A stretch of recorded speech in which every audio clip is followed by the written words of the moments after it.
하지만 거의 모든 분석가들은 새로운 환자들에게 실제적인 준비 문제에 있어서 무엇을 이야기하고 또 어떻게 이야기하게 해야 되느냐에 하는 점에 대해 불안을 느끼게 된다. 실제적인 준비 문제에 대해 관심을 별로 갖지 않으면 분석의 목표에 있어서는 적어도 체계적으로 혹은 일반적으로 분석하는 데 더더욱 관심이 줄어든다.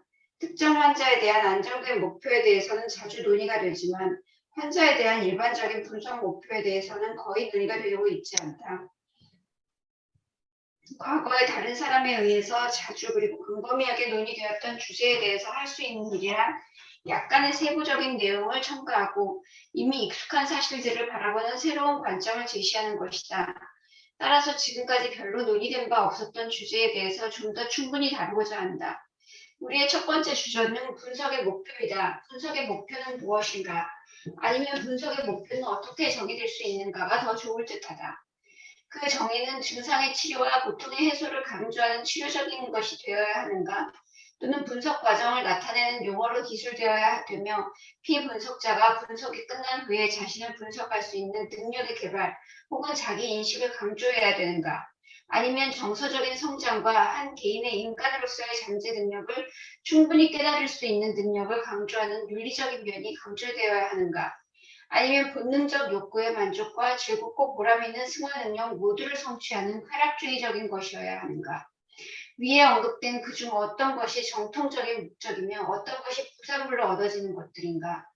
이와 같은 질문에 답변하기 위해서는 다음 사항을 염두에 두어야 한다. 지금까지 제시된 분석 목표들의 각 정의는 은연중에 여러 종류의 심리적 어려움, 즉 증상과 고통, 자신의 욕구와 두려움에 대한 문제, 너무 약한 자기신뢰나 자족감, 정신적 발달의 억제에 따른 정신적 미성숙, 그리고 본능적 욕구의 억제 등에 대해서 언급하고 있다.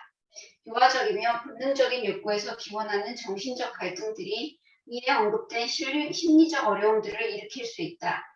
그와 같은 갈등은 신경증적 증상, 정신적 고통, 자신의 욕구와 두려움을 인정하는 것을 자신에게까지 철저히 거부하는 것, 충분히 자신의 역량을 발전시키지 못하는 것, 부적절한 대상관계와 성적관계, 승화시키는 데 있어서의 결함, 그리고 인생을 충분히 즐길 수 없는 것 등으로 나타나는 타협 형성을 일으킨다.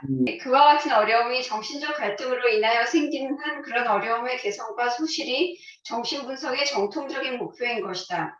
어떤 것이 좀 더 중요한 목표이고 어떤 것이 부수적인 목표인지는 한 사례의 개별적인 상황에 의해 결정된다. 다른 환자에게는 갈등에 의해 생성된 특유의 어려움이 있다면 다른 환자에게는 다른 종류의 어려움이 있다. 그러므로 분석 목표는 각 개인에 있어서 갈등이 일으킨 결과가 무엇이냐에 따라 사례마다 차이가 있게 된다. 그러나 동시에 모든 경우에 적용이 되는 동일하며 일반적인 원칙이 있다. 환자의 정신적 갈등을 그것들이 가져온 나쁜 효과들을 제거하고 감소시키는 방향으로 변화를 시킨다는 것이 모든 경우에서 정신분석의 목표다. 그와 같은 변화의 결과는 성장에 대한 증가된 잠재 능력, 좀 더 나은 대상관계, 그리고 증가된 즐거움과 감소된 슬픔 등과 같은 증상적 그리고 성격적 변화로 나타난다. 한편으로는 증상적 그리고 성격적 어려움과 다른 한편으로는 유아적이며 본능적 근원의 갈등 사이의 관계가 바로 이 둘 사이에 인과적 관계가 있다는 가장 확실한 증거가 된다. 그러면 분석의 목표는 유익한 결과를 얻도록 환자의 정신적 갈등을 변화시키는 것이 된다. 어떤 유익한 결과를 얻느냐 하는 것은 환자의 갈등을 일으킨 증상, 아니면 갈등의 해로운 결과가 우선 무엇이었느냐에 따라 좌우된다. 우리는 이미 증상 분석에 관한 논의를 통해서 중요한 갈등은 정신 기능의 한 가지 결과만을 결코 일으키지 않는다는 것을 살펴보았다.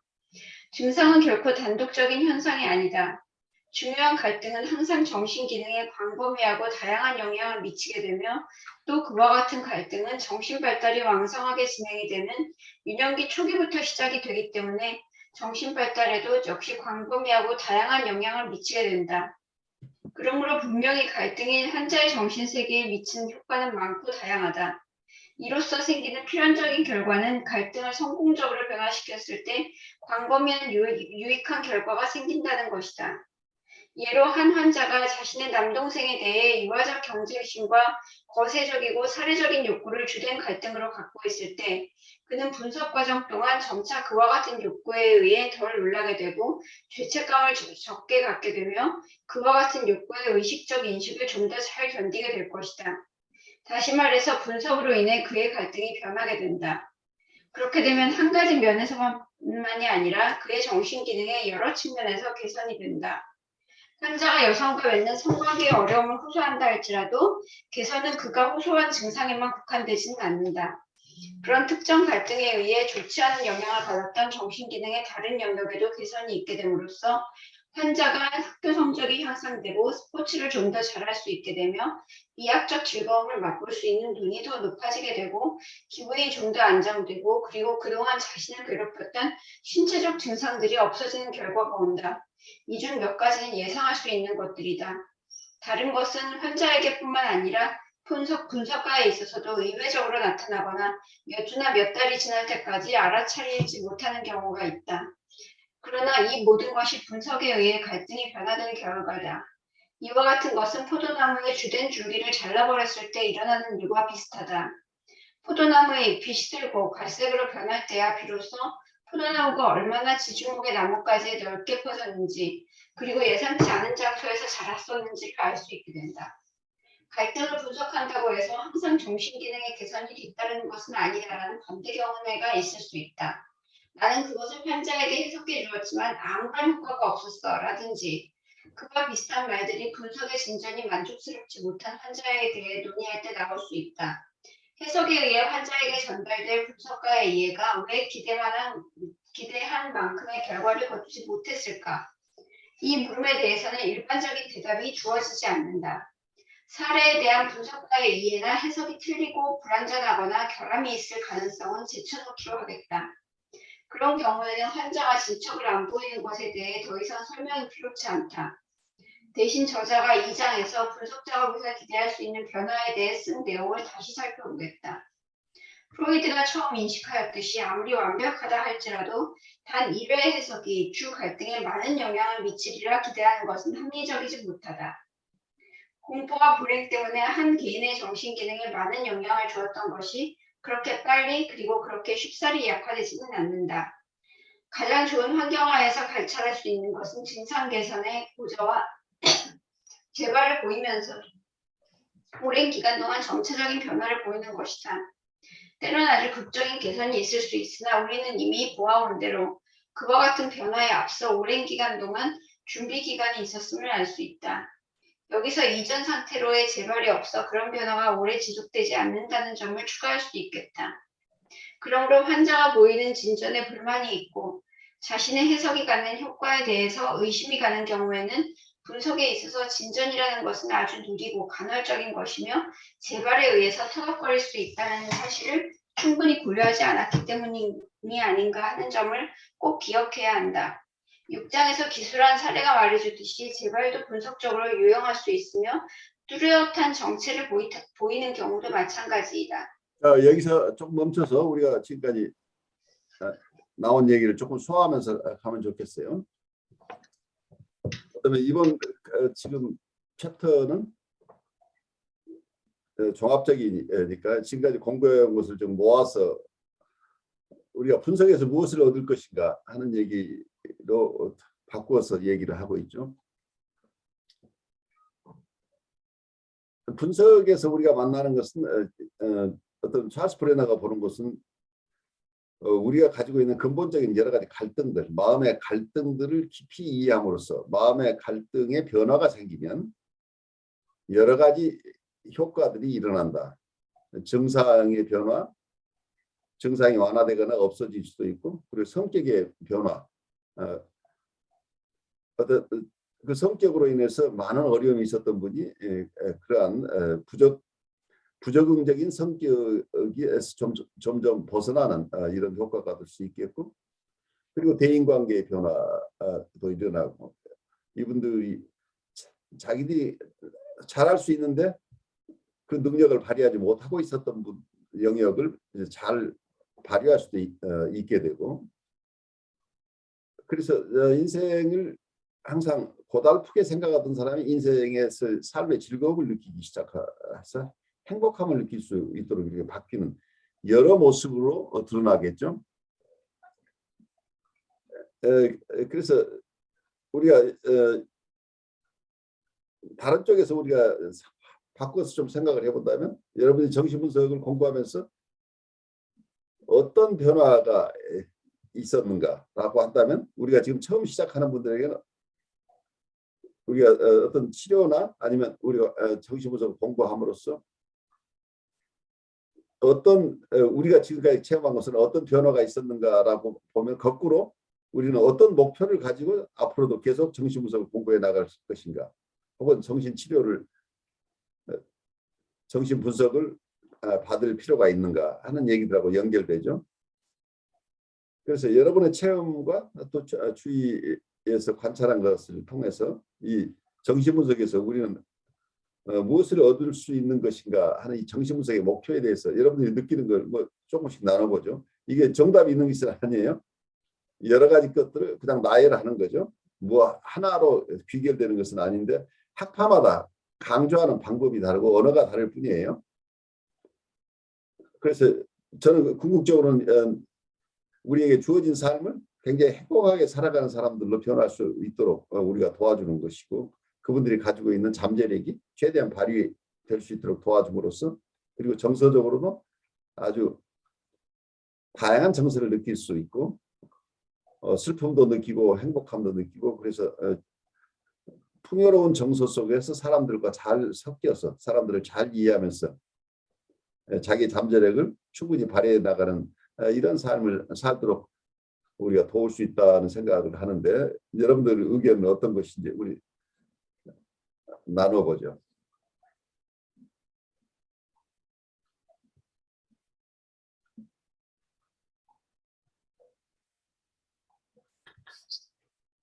저 같은 경우에는 이게 뭐 정신분석을 공부하면서 일단 제가 원래 갈등 이론에서부터 이제 정신분석을 이제 들어가기 시작했으니까요. 네. 그런데 사람들이 가지고 있는 갈등의 다양성에 대해서 이제 생각할 수 있게 되었거든요. 그러니까 말하자면은 그런 거를 왜 갈등할까 이런 게 아니라 갈등할 수 있구나 이제 이러는 거고요. 그렇죠. 그다음에 또 갈등이 없는 상태, 그 전에 이제 예를 들어서 목회 상담이나 이런 상담 쪽으로 배울 때는 자꾸 갈등이 없는 평안한 상태로 자꾸 이렇게 만들어 보려고 하는 애를 쓰고 하는 그런 것들을 많이 봤거든요. 그러다 보니까 갈등이 있는 상태가 계속 나타나면은 뭔가 내가 상담을 잘못했구나 이렇게 느껴지는 그런 상황이 되잖아요. 그러니까 상담 쪽으로 하는 분들이 계속 어떻게 하면은 마음의 요동이 일어나지 않은 상태에서 그냥 말하자면은 이게 뭐 잔잔한 물결로 만들어 줄 거냐 이제 이런 데 상당한 노력을 기울였던 그런 것 같아요. 근데 이제 정신분석을 배우면서 이 물결이 있는 게 당연한 거구나 이렇게 되는 거죠. 그래, 정신적인 갈등이 전혀 없는 상태라고 하는 것은 죽어 있는 상태니까, 생명이 없는 상태로 우리가 가는 거죠, 말하자면. 그렇게 되니까 이제 다른 사람들이 가지고 있는 갈등이나 심지어는 이제 또 주변에서 말하면 저 사람 미친 거 아니야 이렇게 말하거든요. 근데 아니 그거는 미친 게 아니라고 이렇게 말할 수 있는 여유 있잖아요. 그렇죠. 예. 예. 누구나 그럴 수도 있는데 증상이 다른 것이지 사람이 가지고 있는 어떤 보면 갈등의 원인은 비슷하다. 그렇게 해가지고 정도의 차이라고 이렇게 해서 미쳤다라는 그 말하자면 이제 많은 경우에 사람에서 판단적으로 이제 편견을 가지고 사람들을 평가할 때가 많거든요. 이 사람은 어떻다, 저 사람은 어떻다 그렇게 되는데 이 공부를 하면서 이제 당연히 이제 그런 것들이 줄어들고 또 사람에 대한 비판적인 그런 표현보다는 비판단적인 말하자면은 이게 우리 역전이 배울 때처럼 주관적 역전이가 아니라 객관적 역전이로서 사람을 갖다가 이야기할 수 있는 그런 상황인 것 같아요. 네, 그러다 보니까 말하자면 우리가 만나는 사람들을 그 사람 고유한 모습을 가능한 좀 더 넓게 볼 수 있는 힘이죠. 우리의 투사에 의해서 보는 게 아니라 그 사람이 어려우면 어려운 대로, 그 사람의 좋은 점, 나쁜 점들 여과 없이 볼 수 있는 힘. 이게 완벽하게 볼 수는 없지만 그래도 비교적 그 사람을 있는 그대로 조금 더 근접하게 볼 수 있는 힘들이 자꾸 늘어나는 거죠. 그러니까 우리의 주관에 의해서 사람을 함부로 판단하지 않는 이런 태도가 굉장히 중요한 태도인데 그 부분이 많이 좋아지는 거죠. 뭐 그 외에도 이제 뭐 책이나 성경책이나 일반 책이나 뭐 어떤 그 문화 콘텐츠 있잖아요. 그런 것들을 볼 수 있는 뭐 안목이 더 넓어진다고나 할까요? 뭐 같은 그 속에 드러나고 있는 어떤 인간의 그 깊은 내면의 이야기들을 나름 이렇게 찾아볼 수 있는 가능성들이 많이 생기는 것 같습니다. 이번에 신학대학에서 강의하시면서 어떤 정신분석적인 측면들 잘 접목하시면 듣는 분들에게 많은 도움이 되지 않을까 싶긴 해요. 네, 아무래도 그 이제 교육 개론 쪽이니까 교육이란 자체가 상당히 심리적인 것과 관련이 많은 일인데 그렇죠. 예. 그 전에 제가 공부할 때는 제가 대학원에서 공부할 때는 거의 이론 중심이었거든요.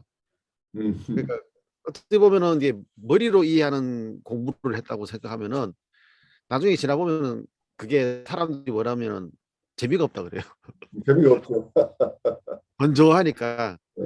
그래서 실제로 교육이라는 자체는 인간을 다루는 건데 인간을 아주 그냥 무슨 틀에 짜가지고 집어넣고 이렇다 저렇다고 막 이렇게 가르쳐요 저렇게 가르쳐요 이렇게 이야기하니까 그것도 방법보다는 역사주로 어떻게 교육이 변화되어 왔는지 그런 이야기하니까 상당히 재미가 없고 실제로 그 수업을 들었던 사람들이 다시는 기독교 교육을 안 하겠다 이런 사람들이 또 막 나왔었어요. 어, 그 정도니까 문제가 있는 거죠. 그러니까 그만큼 어떻게 보면은 그 교회 교육이나 이런 현장에서 마음이 따뜻해지는 교육이 아니고 이게 머릿속에 지식을 많이 집어넣는 거니까 어떻게 보면은 뭔가 두려움에 사로잡혀가지고 막 그 주주의적으로 막 집어넣는 거잖아요. 그 주지적인 거죠. 예. 예, 그런 느낌이 많이 드는 것 같아요. 그래서 그런 이제 어떻게 보면 이제 시간이 지나고 또 우리 정신분석 공부도 하면서 그런 거를 같은 이야기를 다르게 표현할 수 있는 그런 상황인 것 같습니다. 어쩌면 가르치는 분들이 컴포터블하지 않을 수도 있죠. 어떤 경우에 특히 교육의 방법이나 뭐 이런 것들에 대해서 여러 구체적인 질문들이 있을 수 있을 텐데 가르치는 분이 이러저러한 상황을 다 그냥 수용할 수 있는 능력이 없으면 내가 가진 것을 그냥 전달하는 것이고 다른 사람이 거기 이론이 없는 쪽으로 자꾸 끌고 가고 싶어 하죠. 다른 자연스러운 얘기의 흐름들을 차단해버리고 싶은 무의식적인 욕구들이 숨어 있을 수 있는 거지. 이게 역전이라고 측면에서 본다면. 그래서 어쩌면 사람들이 가지고 있는 여러 생각들을 풍요롭게 나눌 수 있는 이런 것들은 아마 정신분석 쪽에서 많이 익히셨을 테니까 그분들의 정서가 충분히 수용되고 그리고 나눌 수 있는 이런 클래스 운영이 되면은 그분들이 직접 정서적으로 참여하게 되면 지루하지 않은데 네. 정서가 유리되고 지식만 오고 가게 되면 굉장히 힘들죠. 사실 누구나가. 예, 한국이랑 분위기가 많이 다른 게 한국은 말 그대로 공부하려고 많이 오잖아요. 근데 실질적으로 학생들이 기대하는 것도 어떤 지적인 것들을 많이 얻으려고 오는데 여기서는 그 들어오는 학생들 중에 많은 경우에 어쩌다 보니 공부하게 된 사람들이 있어요. 그렇죠. 그 공부는 해야겠고 뭘 할까 하다가 들어와가지고 전혀 준비가 안 돼 있는 상태예요. 마음에. 그런 분들이 많이 있겠죠. 예, 그래가지고 학문적으로 접근하게 되면은 그런 사람들이 이제 상당히 이제 삶에도 찌들어 있는데 미국에 소외되는 거죠. 예. 예, 수업에도 너무 힘들어하는 그런 상황이 되버리는 거죠.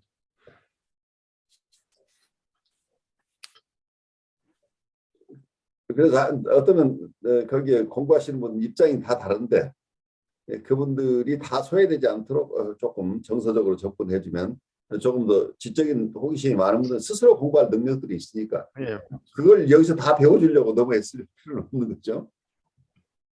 안내하고 그분들이 스스로 공부할 수 있도록 하고 근데 그 클래스 내에서는 좀 더 정서적인 나눔을 통해서 서로 격려받으면서 수업을 하는 것도 도움이 되겠죠. 우리 한주행 교수님도 얘기 좀 나누시겠어요? 아니요, 저걸 공부하면서 사실 이게 넓게 보면은 다 제 자신이고 다 어떤 사람을 이루는 모든 것인데 만약에 저 자신을 아주 그냥 퓨어한 어떤 제 자신으로 남긴다면은 저를 덮고 있는 어떤 겹겹에 내게 아닌 것에 덮여 있는 어떤 삶의 모습에 대해서 생각하게 되는 것 같아요.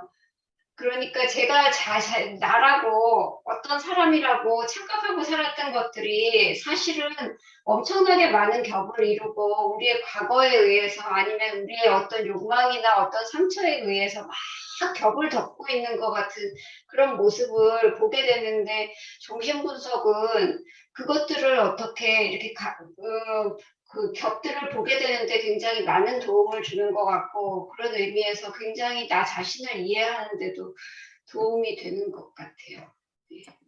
그래요. 어쩌면 스스로하고 친해지는 과정이라고 보이기도 해요. 예. 어쩌면 많은 사람은 무의식 중에 자기를 만나고 싶지 않은 게 무의식적인 저항이죠. 특히 셀프 이스팀이 약하신 분들은 자기를 만난다는 것 자체가 두려움이잖아요. 자기의 부끄럽거나 감추고 싶은 어떤 것들이 보통 감춘다고 하는 것은 다른 사람에게 감춘다는 것을 우리가 알고 있는데 사실은 자기 스스로에게 감추는 것, 자기 스스로 자기의 모습을 보지 않으려는 안간힘이 무의식 중에 일어난다고 하는 거죠. 그래서 자기를 알기가 굉장히 힘들어지죠. 그러니까 자기를 잘못 이해하거나 다른 사람을 이해할 수가 없게 되는 거죠. 다른 사람을 이해하는 주체가 왜곡된 주체라고 한다면 대상도 다 왜곡될 수밖에 없는 이런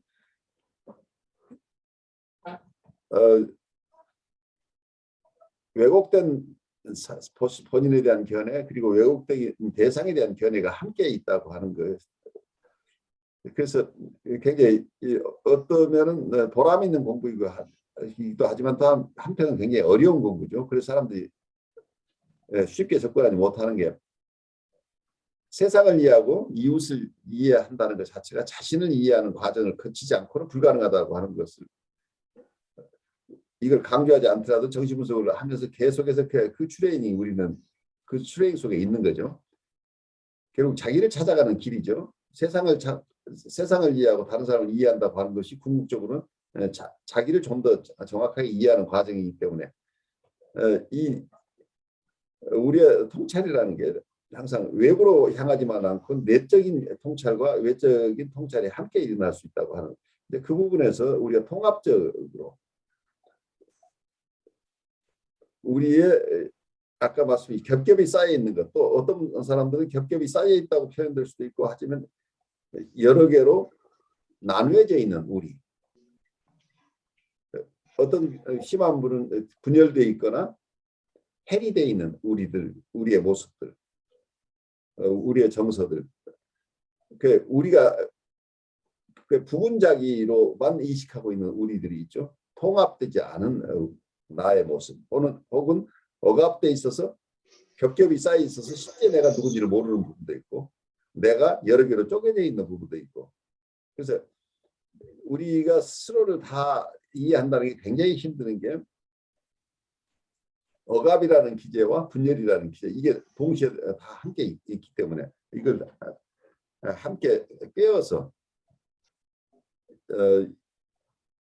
나의 있는 모습 그대로를 이해한다는 것이 그만큼 어렵다는 얘기죠. 근데 그 부분이 한꺼번에 일어나는 게 아니라 조금씩 흩어져 있는 것이 모아지는 과정 속에서 어쩌면 셀프 사이칼리적 입장에서는 자기의 응집력이 늘어난다고 얘기를 할 수 있겠고 이고 사이칼리스 입장에서는 나의 강도가 생겨난다. 이고 스트렝스가 생겨난다. 이렇게 여러 가지를 표현을 하는데 이제 이 과정 속에서 이웃과 관계도 개선되고 자기하고 관계도 개선될 수 있겠죠. 그래서 우리의 삶의 질이 점점 달라지는 이런 체험들을 우리가 하고 실제로 우리가 각 분야에서 이런 통찰이 여러분들이 전문 분야에서 이게 잘 활용될 수 있을 거라는 게 제일 중요한 목표 중에 또 하나죠. 여러분들 전문인으로서 중요한 부분의 일을 하고 있으니까 그 영역에서 정신분석적인 통찰이 함께 있을 때 여러분들이 추구하고 있는 그 커리어 속에서도 훨씬 큰 성과가 있을 수 있다고 하는 희망을 갖고 우리가 공부를 하는 거죠. 우리 한 교수님은 그 부분에서 어떻게 생각을 하세요? 제가 어떤 예술 분야를 접하던 뭘 접하던 제 자신을 보는 일이잖아요. 근데 그렇죠. 예. 예, 제 본 모습을 사랑한다는 그 문구 자체가 예전에는 굉장히 추상적으로 다가왔다면은 이 정신 분석을 공부하면서는 그게 어떤 구체적인 어떤 지침으로 다가오고 그걸 통해서 뭐 예술이든 철학이든 굉장히 핵심적인 어떤 부분을 보도록 요구를 하는 것 같아요. 그 문장을 통해서 그렇고 저희가 정신 분석을 통해서도 어떤 것을 굉장히 복잡하게 보지 않고 그 핵심적인 부분을 좀 보도록 강요하는, 좀 도와주는 그런 어떤 학문이 아닌가 하는 생각이 들어서 다시 그 교수님이 지금 얘기하신 것들도 아마 이 공부를 하기 전에는 굉장히 그냥 좋은 말로 추상적으로 들렸을 거예요. 네. 근데 굉장히 다른 각도로 듣게 되고 보게 되는 그런 것 같습니다. 네. 분석가가 끊임없이 질문해야 될 왜라는 것은 그가 환자에 대해서 관찰할 수 있는 모든 것에 적용된다. 환자와 진전이 있을 때는 분석가가 그의 갈등이 어떻게 변화하여 그와 같은 진전이 있게 되었는지 알려고 노력해야 하고 또한 가능하다면 그런 변화가 오게 한 분석적 영향과 다른 영향은 무엇이었는지 알려고 노력해야 한다. 모든 경우에서 바람직한 것은 가능한 한 확실한 추론을 하는 것으로서 지금 무엇이 일어나고 있고 왜 그러는가를 아는 것이다. 종종 그와 같이 잘 할 수 있는데 그렇게 되면 재발은 커다란 문제가 되지 않는다. 그것은 단순히 분석해야 될 새로운 그 무엇으로서 좀 더 분석해야 될, 즉 좀 더 빠야 될 곡식과 같은 것이다. 잘 이해할 수 없을 때는 새로운 사실들과 잘 들어맞고 또 그것들에 대해 만족스러운 설명을 할 수 있도록 환자의 갈등에 대한 이해와 추측을 수정하거나 확장시켜야만 한다. 그러므로 분석에서 환자가 뚜렷하게 진전을 보이지 않는 것, 그리고 해석에 대해서 아무런 반응이 없는 것은 하나 혹은 그 이상의 원인으로 인한 것이다. 환자가 보이는 언행의 다른 어떤 측면처럼 그것도 분석적으로 면밀히 검토하고 이해해야 될 대상인 것이다. 치료로서 분석이 갖는 최종 목표는 무엇인가? 언제 분석이 끝나게 되는가? 좀 더 적절히 이야기하면 언제 종결해야만 하는가? 또는 다른 말로 표현하자면 환자의 정신적 갈등을 얼마나 개선시킬 수 있다고 기대할 수 있는가? 다시 한번 말하거니와 여기에 대한 만족스럽고 일반적인 대답은 불가능하다. 모든 사례들은 개별적인 고려가 필요한 특수한 면들을 갖고 있다. 자신의 사례를 동료와 함께 공식적으로든 비공식적으로든 토의해본 경험이 중요하듯이 다른 사례를 경험하는 것도 확실히 중요하다. 한 가지 확실한 것은 결정은 항상 판단의 문제라는 것이다. 찬반을 어떻게 균형시키느냐 하는 것이다. 성공적인 분석으로 인해서 증상은 흔히 없어진다. 성격적인 문제와 다른 문제도 마찬가지일 수 있다. 그러나 유아적이며 본능적인 욕구로부터 생긴 정신적 갈등은 결코 사라지지 않는다. 그렇게 될 수도 없다. 정신적 갈등은 병적인 정신기능에 있어서 중요한 역할을 하는 것처럼 정상적인 정신생활에 있어서도 중요한 부분을 차지한다. 인간의 마음에 대해서 조금이라도 알고 있다면 정신적 갈등이 분석이나 다른 방법에 의해서 변화될 뿐이지 결코 근절되는 것이 아니라는 것을 알 것이다. 그러므로 모든 경우에 있어서 분석의 목표는 제한된 것이다. 그것은 분석적 방법을 사용하여 최대한으로 정신적 갈등을 유익한 쪽으로 바꾸는 것이다. 자, 이 부분에서 어떤 면에서는 굉장히 중요한 얘기가 숨어 있어요. 인간에 대한 견해가 프로이드의 인간에 대한 견해가 어떤 것이냐 하는 거죠. 프로이드의 정신분석학의 배경에는 19세기적인 어떤 생물학이나 동물학, 19세기의 어떤 인간 이해가 밑바닥에 깔려 있죠. 그래서 인간이 반은 동물적인 것이고 반은 인간적인 것. 그래서 반인 반수적인 이런 어떤 인간관을 가지고 있었어요. 그래서 이 욕동이라고 하는 것, 드라이브 혹은 인스팅트라고 표현했다가 본능이라고 하는 것은 본능이나 욕동은 어디에서 발현한 어디로부터 오는 것인가 할 때 인간의 신체에서 발현한다고 봤다. 그러니까 마음 자체에 고유한 것이라기보다는 신체로부터 오는 것이라고 하는 견해가 밑바닥에 깔려 있어요.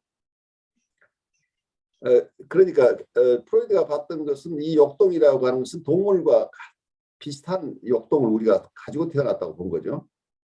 그래서 그 중에 가장 대표적인 것을 성적 욕동과 공격적인 욕동으로 봤는데 사람들은 동물처럼 행동하지 않을 수 있도록 잘 교육되고 그리고 사회 환경이 바뀌면서 동물과 다른 모습으로 문명을 이루어 나가고 문화를 이루어 나가도록 이렇게 되는 것을 그 현상들을 어떻게 우리가 잘 이해하고 잘 지켜낼 것인가 하는 쪽에 프로이드의 관심이 더 가 있었다는 이런 얘기를 할 수 있겠어요. 그래서 어쩌면 인간을 반인 반수로 봤다고 하는 것이 여기에 찰스 브레너가 하는 얘기하고 지금 맞아지는 거예요. 인간의 갈등은 결코 근절되는 것은 아니다. 우리는 갈등 속에서 한다고 하는 것이 우리 인간의 욕동은 우리의 바디에서 오는 것, 신체로부터 부글부글 끓어오는 것이다. 그래서 그 욕동을 어떻게 승화시키고 혹은 욕동이 가지는 에너지들을 중립화시켜서 어떻게 잘 사용하는가. 이거 사이카리 쪽에서는 욕동이 에너지를 가지고 있는데 그 욕동을 이 가진 에너지를 중립화시켜서 이고의 에너지로 사용하는 이런 이론 그리고 욕동이 가지고 있는 욕동이 달성하고자 하는 목표를 바꾸어서 사회적으로 유익한 목표로 바꾸어 나가는 것 이런 승화 이론이나 이런 것들을 가지고 욕동이 필요한 충족을 얻지만 한편에서는 사회적으로 용인될 수 있는 범위 내에서 충족이 돼야 되는 거기 때문에 이 관계를 어떻게 설정하느냐 하는 것이 굉장히 큰 관심이죠. 그래서 그런데 근본적으로는 우리는 아무리 애써도 우리는 바디를 가지고 있으니까 몸에서부터 발생하는 이 욕동들은 끊임없이 있기 때문에 이 욕동으로 인한 갈등은 완전히 없어지지는 않는다고 보는 견해죠. 그래서 이 갈등은 계속 있는데 이 갈등이 정신적 갈등을 유익한 쪽으로 바꾸자고 하는 것은 어댑티브한 것 그리고 사회적으로 용납되는 방식으로 이게 발현되도록 함으로써 한편에서는 이 욕동들이 좋은 목적으로 사용될 수 있도록 하면서 또 그것도 하나의 방어작용이기도 하죠. 그래서 어떤 욕동의 충족과 그리고 욕동의 방어라고 하는 이 두 가지를 어떻게 타협해내느냐. 그래서 타협 형성이라고 하는 이런 큰 틀 속에서 정신분석을 이해하려고 애를 써요. 그러니까 타협 형성이라는 큰 틀 속에서 욕동의 최대한의 만족과 방어의 최소화 이런 쪽에서 욕동 충족이라는 이런 원래 이드가 추구하고 있는 것들을 최대한 충족시켜주면서도 사회적으로 무리가 가지 않도록 방어는 하되 방어가 너무 지나쳤을 때 그로 인한 피해가 크기 때문에 너무 방어 중심으로 하다 보면 자기 역동 충족이 적어진다고 하는 것 때문에 지나친 방어를 줄여 주어서 역동을 충분히 충족시키도록 해준다고 하는 이런 개념들이 이 속에 있는데 다른 학파들의 견해하고 조금 달라요. 그래서 여기에 비관적인 인간관이 숨겨져 있어요. 우리가 아무리 애를 써도 우리가 이 마음의 갈등 자체는 없어지지 않는다. 하지만 정신적 갈등을 우리에게 유익한 쪽으로 바꾸는 작업은 가능하다 하는 이런 견해를 찰스 브레너가 얘기하고 있어요. 혹시 제 얘기를 들으면서 여러분 생각은 어떤지 잠깐 나누고 가죠. 갈등을 어떻게 정의하느냐에 따라서도 굉장히 다양하게 해석이 되는데 지금 그 얘기를 다시 들으니까 사실은 어떤 갈등이니 타협 형성이니 하는 것들이 어떻게 보면 어떤 삶의 활력소 같은 느낌인 거예요. 제가 또 예술 쪽에 또 가까이 있으니까 그런 것들이 없는 예술 작품은 정말 너무나 밋밋하고 너무나 매력적이지 않다는 생각을 많이 했었거든요. 아주 좋은 퍼스펙티브예요. 그 비관적으로 일반적으로 생각하는 것을 긍정적으로 보는 퍼스펙티브가 나오죠. 예, 그 예술이라는 것은 그 반드시 어떤 예술가가 비극적인 삶을 살아야 되는 것은 아니지만 다양한 어떤 갈등 같은 것을 창조적인 에너지로 그걸 거기에서 승화라는 단어가 나오잖아요. 그렇죠. 그렇게 끌어올리면서 나오는 에너지가 굉장히 우리를 끌어당기는 힘이 있는 경우가 많단 말이에요. 그러니까 그 예술가의 삶이 어떨 때는 굉장히 그 드라마틱하게 굉장히 과장되고 하는 일이 있겠지만 그게 진짜다 아니다를 떠나서 어떤 예술들이 주는 힘은 우리가 어떤 삶에서 마주하는 다양한 갈등과 그 평온하지 않는 삶을 다른 각도에서 보게 만들고 또 그것을 어떻게 하면 좀 더 긍정적인 어떤 시각으로 바라보게 하느냐에 있는 것 같아요. 그래서 지금 그 얘기를 지금 교수님의 말씀을 다시 들으니까 굉장히 이 정신분석을 공부하기 전과는 다른 각도로 그 갈등, 정신적 갈등이라는 단어가 제가 지금 읽은 그 본문에도 여러 번 나오는데 그것들에 대해서 생각을 하게 되는 것 같아요. 아주 한 교수님 얘기를 들으면서 저한테도 아주 좋은 임프레션으로 와요. 왜냐하면 갈등의 상황은 생명의 현상이라고 보는 거죠. 생명이 존재하는 한 갈등은 있다. 그런데 이걸 너무 꼭 그것을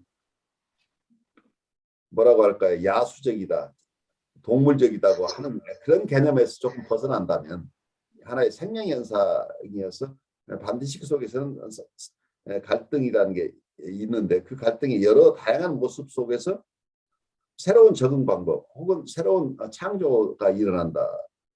그리고 어떤 동력이 주어진 것이 어떤 갈등으로부터 나온다고 이렇게 볼 수도 있겠죠.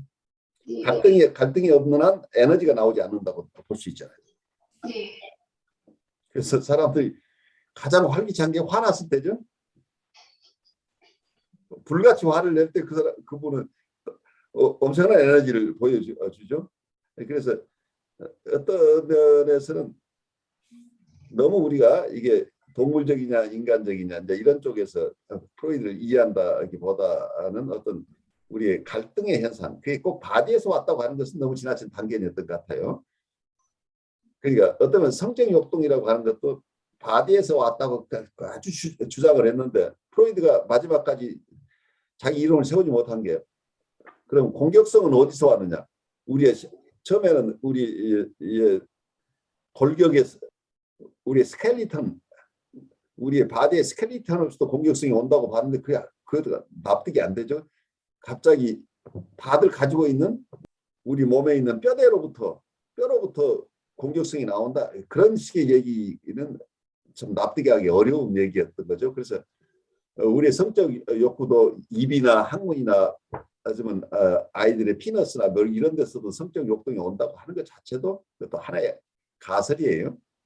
어떤 분은 그것은 성적 욕동이나 공격적 욕동은 마음이 먼저 있고 마음이 바디를 움직이는 것이다. 이렇게 본다고 해서 그 얘기를 반박할 수 없어요. 어느 것도 입증할 수 없어요. 그런데 너무 바디 중심으로 이해한 부분은 프로이드의 그 견해는 지나쳤다고 봐요. 그렇지만 이게 그냥 마음의 현상, 순수한 사이콜로지죠. 일반 심리학 쪽에서 심리적인 현상으로 보면서 바디하고 관계를 이해를 해야지 바디 중심으로 우리의 마음을 이해하려고 하는 것은 지나치다고 보여요. 그래서 그 부분이 현대에 와서도 계속해서 뉴로사이언스나 혹은 브레인 사이언스 쪽에서 끊임없이 우리의 신체를 이해함으로써 마음을 컨트롤하려고 하는, 마음을 이해하고 마음의 변화를 일으키려고 하는 것 자체가 일정한 범위 내에서는 도움이 되지만 우리의 아주 다양한 마음들을 이러한 자연과학적인 접근으로 이해하려고 하는 것 자체는 프로이드가 처음에 사이언티픽 프로젝트라고 해서 추구하다가 결국 프로이드가 포기했던 프로젝트를 그 후예들이 끊임없이 지금도 계속 그러한 생각에서 벗어나지 못하는 입장에 있는 거죠. 그래서 이러한 자연과학적인 어프로치가 도움이 되는 부분이 있지만 그것만으로서 우리 마음을 다 이해하려고 하는 것 자체는 그 기준으로 이 정신분석이라는 걸 이해하려고 하는 것은 잘못된 것이다 하는 생각을 저는 하고 있어요. 그 타협 형성이라는 게 어떻게 보면은 그 계속 이제 되는 게 이제 그 뭐 비관적이고 자기 공격적인 데서 그거를 창조적인 힘으로 바꾼다 하는 건데 거기에는 상당한 인사이트가 있는 것 같고요.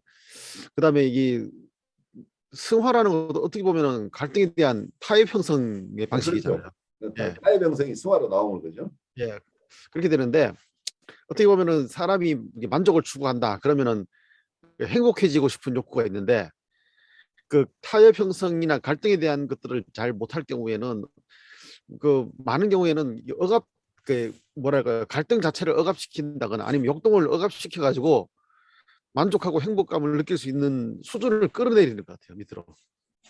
그래가지고 그 역동 자체를 억압하니까 내가 예를 들어서 많은 것을 얻어야 되는데 그냥 조금만 얻어도 괜찮다는 걸로 바꿔버리는 거죠. 그럼 어떻게 보면 진짜 행복감을 얻는 게 아니고 그냥 어떻게 보면 그 머리로서 자기를 제한해서 이 정도면은 내가 만족한다 이렇게 바꾸는 것 같은데 그 건강한 타협 형성이나 제대로 된 타협 형성으로 나가게 되면은 그런 것보다는 내가 굳이 필요 없는 것까지를 다 가지려고 하지 않는다라는 생각을 하게 되거든요. 그렇죠. 예. 그러니까 그래서 다른 사람 눈에 필요한 것들을 내가 만들려고 하지 않고 자기에게 정말 중요한 것들만을 추구하게 되면 에너지가 집중될 수 있잖아요. 예, 그런 것 같아요. 그래서 불필요한 자극 양을 줄이니까 당연히 정신적인 삶의 모습도 건강해지고 그다음에 행복이라는 것도 실제적으로 그전에는 불필요한 것까지 얻어야지 행복할 줄 알았는데 오히려 그건 또 다른 갈등을 또 야기하잖아요. 근데 그렇죠. 그런 게 아니라 정상적인 갈등, 건강한 갈등 안에서 일어나기 때문에 어떻게 보면 행복감이나 만족감들이 더 커질 수 있다는 생각을 하게 되고 예, 그렇게 해서 이제 또 타인과의 관계 속에서도 무엇이 중요한지에 대해서 좀 제대로 알아가니까 어떻게 사람을 상대하고 어떻게 내가 삶의 태도를 가져야 되는가 이런 것들에 대해서 어, 건강한 그런 관점들을 가질 수 있는 그런 것 같습니다. 우리 강 목사님 견해도 아주 굉장히 중요하게 느껴져요. 그래서 이걸 아까 봤듯이 프로이드가 봤던 어떤 우리의 반인 반수, 우리 안에 있는 동물적인 속성을 억압한다, 적절하게 억압하고 필요한 경우에 지나친 억압에서 풀어준다고 하는 이런 개념으로 어떤 마음과 신체 간의 관계를 마치 신체가 큰 영향을 미치는 것으로 보고 있는 그 견해를 벗어나서 갈등의 요인은 갈등은 영원히 존재한다고 하는 것 그건 좋아요. 그런데 그 갈등이 꼭 바디에서 온다고 보는 것은 지나친 것이라고 본다면 아까 얘기된 강 목사님 말씀하신 대로 다른 사람들의 기대하는 것을 나의 목표로 삼으면 그건 갈등을 가져올 수 있게 되고 그러니까 이게 신체하고 상관없는 거란 말이에요. 다른 사람들의 기대치가 어떤 것이냐. 셀프의 나는 어떤 사람인가, 나는 어떤 사람이 되어야 되는가 하는 이런 심리적인 순수하게 심리적인 것들이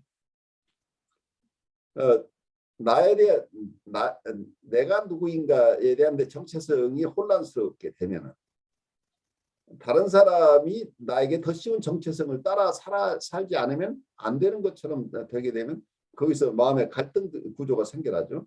불편하지만 그것을 이루어야 될 것 같은 그렇게 이루어야만 된다고 한다면 우리의 바디하고 상관없이 내가 무엇이 행복해지는 것에 대한 개념이 달라지니까 다른 사람이 원하는 것을 내가 다 이룰 때 행복해질 것이라는 이런 미망 속에 우리가 있다고 한다면 이 사람 결코 행복해질 수가 없는 상황이 되는 거죠. 아무리 애를 써도 행복해질 수 없는데 이런 미망에서 벗어나서 내가 참으로 원하는 것 그리고 내가 타고난 소질이 무엇인지를 잘 이해해서 내 것이 무엇인지 그리고 내 안에 있는 귀한 것들이 무엇인지를 이해해서 그 귀한 것들을 잘 내 것 좀 더 발전시킨다고 한다면 거기서 큰 행복을 얻을 수 있는데 내가 갖지도 않은 어떤 것을 남들이 원한다고 해서 이걸 하려고 하게 되면 끊임없이 고통과 갈등 속에서 빠져나올 수 없는 상황이 일어날 수 있겠죠.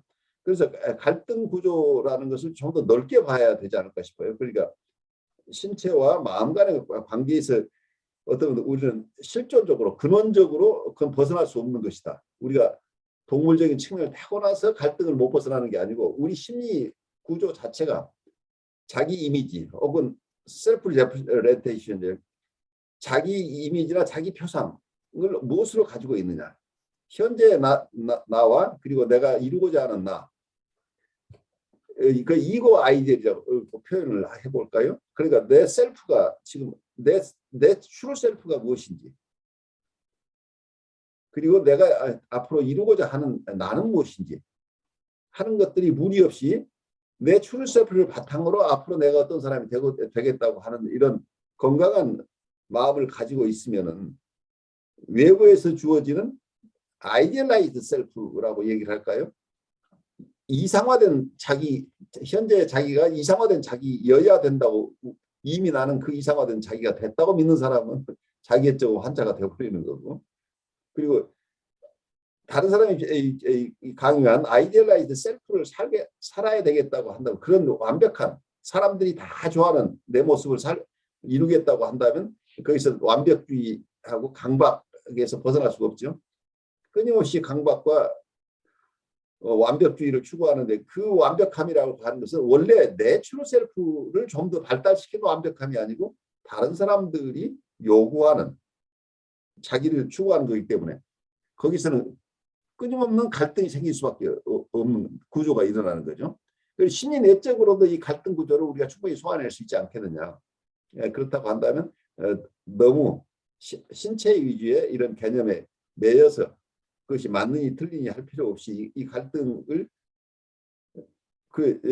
프로이드 얘기 속에 어쩌면 욕동이 바디에서 온다는 그 부분만 제외하면 프로이드 이론은 아주 훌륭하다라고 이렇게 소화할 수 있을 것 같아요.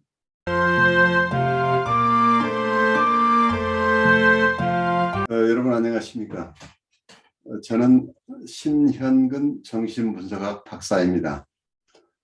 저는 뉴욕에 있는 혁신 라이프 코칭 연수원의 창설자이며 운영자입니다. 그리고 한국에 있는 한국임상정신분석연구소